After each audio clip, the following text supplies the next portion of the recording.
উমরা হজে যাওয়ার জন্য ব্যাংকে আমার এই মেঝো ছেলে টাকা জমাইতো।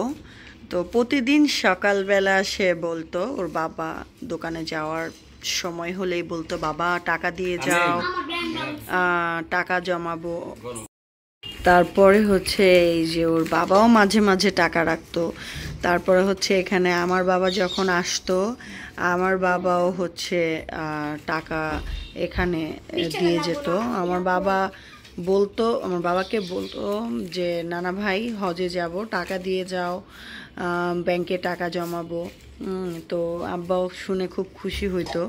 তো তখন বাবাও হচ্ছে এইভাবে ওকেও 100 টাকা, 50 টাকা, তারপরে 20 টাকা এরকম করে দিত। 500 টাকাও দিত, অনেক সময় 100 টাকাও দিত, 1000 টাকাও দিত। তারপরে হচ্ছে যে আমার ছেলে যখন নাকি টাকা দিত, সাথে সাথে বাবাও ব্যাংকে টাকা জমাতো, মানে ভরে দিত যে তুমি হজে যাবা নানা ভাই, আমার খুব খুশি লাগতেছে, এটার জন্য তুমি টাকা জমাইতে চাইতেছো। এই তো এই আর কি, মানে এটার উদ্যোগ হচ্ছে আমার এই যে এই ছেলেটা, ও হচ্ছে হজে যাবে, উমরা যাবে, মেঝো ছেলে।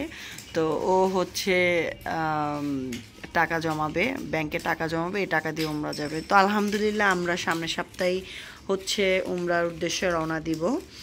তো সবাই আমাদের জন্য দোয়া করবেন যাতে আমরা সুন্দর মতো ভালোভাবে উমরা হজটা পালন করে বাংলাদেশে আবার ফিরে আসতে পারি। নবীর দেশে যাচ্ছি, যাতে আমাদের হজটা কবুল করে নেন আল্লাহ। তো সবাই আমাদের জন্য দোয়া করবেন, সবাই ভালো থাকেন।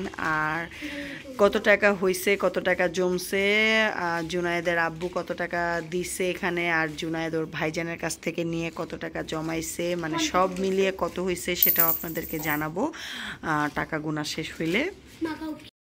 যাক আলহামদুলিল্লাহ, এখানে এখন 25,850 টাকা জমছে। আলহামদুলিল্লাহ, খুব মানে ভালোই টাকা জমছে। 7-8 মাসে ভালো টাকাই জমছে আলহামদুলিল্লাহ। তো এই টাকাটা কালকে আমাদের রিয়েল করে আনা হবে। তো সবাই দোয়া করবেন। আমরা সামনের সপ্তাহে উমরা হজে যাচ্ছি। আল্লাহ যেন হজটা আমাদের কবুল করেন, আর সুন্দর মতো হজটা করে যেন উমরা হজটা কমপ্লিট করে যেন আবার বাংলাদেশে রওনা দিতে পারি। তো সবাই আমাদের জন্য দোয়া করবেন, ভালো থাকেন। আর আমার ভিডিওটা যদি আপনাদের ভালো লেগে থাকে তাহলে অবশ্যই লাইক, কমেন্ট, শেয়ার করতে ভুলবেন না। আসসালামু আলাইকুম।